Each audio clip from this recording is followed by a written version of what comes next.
Arsenal play Man City tomorrow. Look, and in my opinion, this game now is so different for Arsenal. We're going to speak about everything to do with the game. There's also a couple of other things that I definitely want to get people's opinions on. Before we get into it, though, very quickly, if you could, please just hit like on this video. So as always, in the kind of breakdown videos, I'm going to start this video by asking a very quick question. All I want to know is, what's your score prediction for the Arsenal versus Man City game? And again, as always, if anyone's able to get it right in the breakdown video after the game, I'll flash up on screen who has superior football knowledge and who was able to get the correct scoreline. So let me know in the comment section. Look, like I said, for me, this game's different. If you said to me, say a month ago, Arsenal were playing Man City, I would have felt so confident because Man City, let's be honest, we was kind of seeing a run of form from Man City that we definitely haven't seen in, I don't know, what, 10, 15 years? Like, they was rubbish. But it's kind of flipped on its head. Arsenal was probably could be considered a decent team a month ago. But if you're looking at the current form, it might have even reversed again, because Man City's last 4 games, they obviously beat Chelsea 3-1. And we know how good Chelsea, well, how much they've developed this season. Like last season, the season before, there was a level of uncertainty around Chelsea. I now think you're starting to see what Chelsea can be. And this season, they've been competitive. So to get a 3-1 win against Chelsea, good result. The game before that, beat Ipswich 6-0. Yeah, Ipswich aren't world beaters. But to beat any team in the Premier League 6-0 is very, very impressive. So there's 2 wins. They drew with Brentford 2-2. That can happen. But then they beat West Ham 4-1 before that. So the last 4 games, 3 wins, 1 draw. And if you look at Arsenal's kind of last 4 games, it tells a different story. We obviously beat Wolves 1-0. Terrible decisions in that game, but still, we beat Wolves 1-0. We drew with Villa. We beat Tottenham. And then we drew with Brighton. So Arsenal are actually in worse form currently than Man City. And that seems crazy to say, because even now, when you think of Man City, you think, yeah, they're a good team, but they're probably not playing at their best. But still, they're in better form than Arsenal. So I think this will be a difficult game. And this game will be decided by what kind of players Arsenal have available. We know we've got injuries. We know we got some players missing from this team that would absolutely change the whole dynamic of the game. And I'm not even thinking necessarily of Bukayo Saka, who, of course, would be a game changer for Arsenal. I'm looking at the two guys at the back, William Saliba and David Raya. I think if we don't have these guys for this game, I think we're really going to struggle. Now, can we get a result without them? Of course, anything can happen.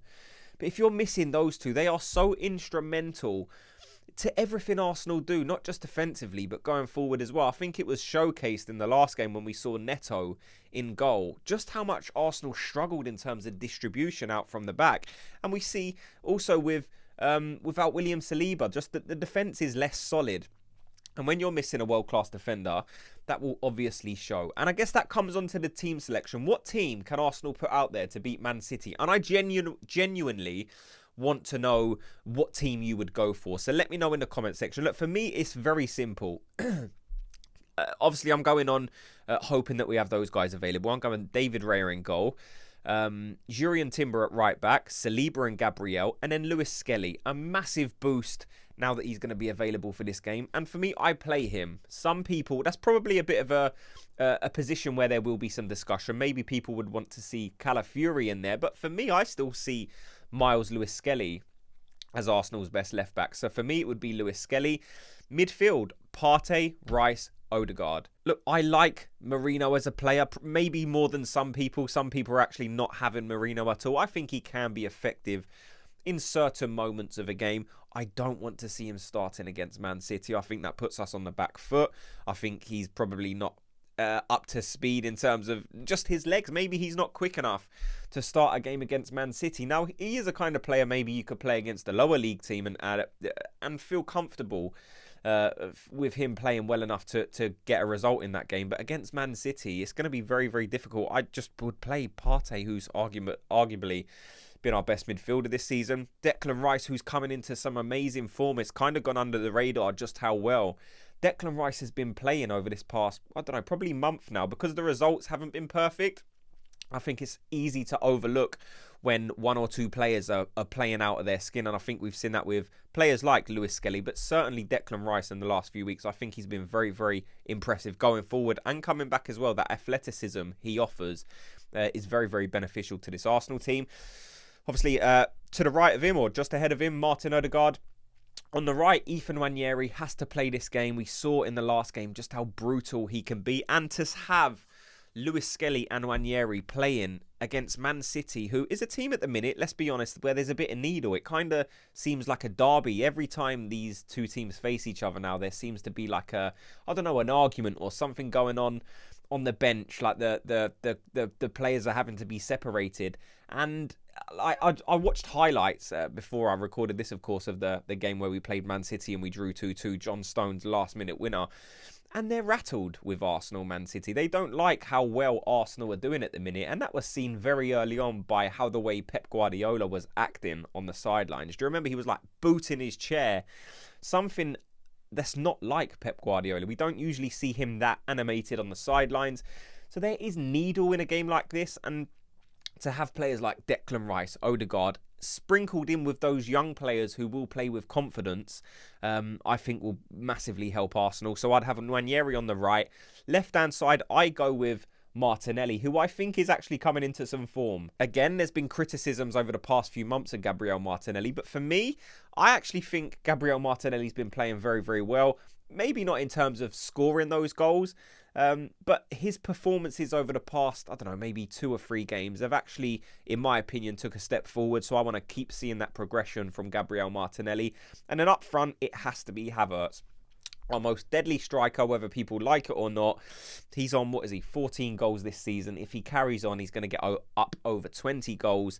Is he the long-term out-and-out striker that Arsenal need? No, but he's the out-and-out striker that Arsenal have got at the minute. And when I saw Arsenal play Wolves, for example, when we was linked with Cunha, I actually would prefer to have Havertz to Cunha. And people might think what you talk like, but it goes unnoticed just how much Kai Havertz worked. And again, I know Havertz is a polarizing figure. Not everyone likes him, some people, but the amount of work he does off the ball can't be questioned. And people say, well, he's a striker, he needs to be putting the ball in the back of the net. And I understand that, and I actually agree with that opinion. I would like a striker who can score more goals, but the amount of running around he does, the amount of gaps he fills, spaces, and just the amount of off-the-ball work you get from Havertz. When I was watching Arsenal v Wolves, for example, and I saw Cunha off the ball, just the bad attitudes, moping around, walking.